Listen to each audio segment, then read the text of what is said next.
അറിയാമോ?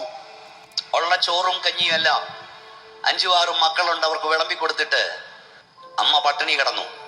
മക്കൾ ചോദിച്ചു, അമ്മ കഴിക്കുന്നില്ലേ? അമ്മ കഴിക്കുന്നില്ലേ? അമ്മ പറഞ്ഞു, അമ്മയ്ക്ക് വിശപ്പില്ല. മക്കൾക്ക് പാവിരിച്ചു കൊടുത്തിട്ട് അമ്മ തറയിൽ കിടന്നു.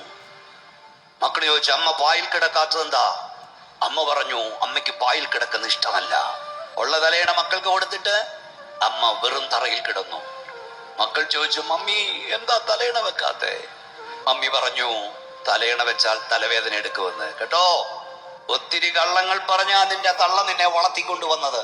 ഞാനിവിടെ പറഞ്ഞത് ഒന്നുകൂടെ ആവർത്തിക്കാം.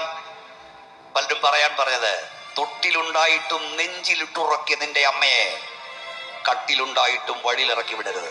ചെങ്ങന്നൂരിൽ 6 മക്കളുടെ അമ്മയെ നോക്കാൻ ആരുമില്ലാതെ വന്നു. ഒടുവിൽ ചെങ്ങന്നൂർ ഓഡിയോ അറസ്റ്റ് വാറന്റ് പുറപ്പെടുവിച്ചു.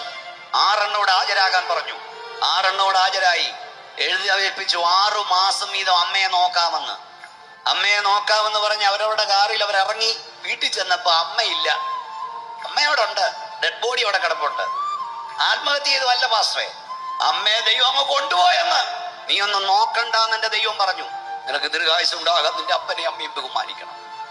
ഇത്തിരി നാളോട് അപ്പനെ കിട്ടിയാ കൊള്ളാമായിരുന്നു, ഇത്തിരി നാളോട് അമ്മയെ കിട്ടിയാ കൊള്ളാമായിരുന്നെന്ന് കൊതിക്കുന്നവരാ ഞങ്ങൾ. നീ അപ്പനായിട്ട് വട്ടിയാട്ടതാണോ? നീ അമ്മയെ സ്നേഹിക്കുന്നുണ്ടോ? നീ എത്ര നാളോട്ട് നിന്റെ പപ്പ അതിന്റെ കൂടെ? ഒരു ബസ്സിൽ ഒരു പെൺകൊച്ചിരുന്ന് യാത്ര ചെയ്യുകയാണ്. ഒരു സീറ്റ് ഒഴിവ് കിടപ്പുണ്ട്. ഒരമ്മ കുറച്ച് കഴിഞ്ഞപ്പോൾ കയറി വന്നു. അമ്മയുടെ കയ്യിലെ ബാഗ് അവിടെ വെച്ചു. ഈ കൊച്ചിനെ തിക്കാൻ തുടങ്ങി. സഹയാത്രികർ ചോദിച്ചു, കൊച്ചെ നീ എന്തിനാ ഈ തെള്ളുകൊള്ളുന്നേ? ഈ തള്ളയോട് പറയരുതോ ബാഗ് എടുത്ത് താഴെ വെക്കാൻ? ഉടനെ പെൺകൊച്ചു പറയുകയാണ്, ഞാനിതിലെ യാത്രക്കാരിയാണ്, ഈ അമ്മയും യാത്രക്കാരിയാണ്. ഞങ്ങൾ ഒരുമിച്ച് എത്ര നേരം ഈ ബസ്സിലുണ്ടെന്നറിയില്ല. ഒന്നുകിൽ അമ്മ ആദ്യം ഇറങ്ങും, ഇല്ലെങ്കിൽ ഞാൻ ഇറങ്ങും. ആരാണ് ആദ്യം ഇറങ്ങുന്നതെന്ന് അറിയില്ല. അല്പനേരം മാത്രമേ ഞങ്ങൾ ഇതിനകത്ത് ഒന്നിച്ചുള്ളൂ. ഈ അല്പനേരം വഴക്കുണ്ടാക്കാനുള്ളതല്ല. നിന്റെ പപ്പ നിന്റെ കൂടെ എത്ര നാളുണ്ടെന്നറിയാമോ? നിന്റെ മമ്മി നിന്റെ കൂടെ എത്ര നാൾ കാണുമെന്നറിയാമോ? ഭാര്യ എത്ര നാൾ കാണുമെന്നറിയുമോ? അറിയില്ല. അല്പകാലം.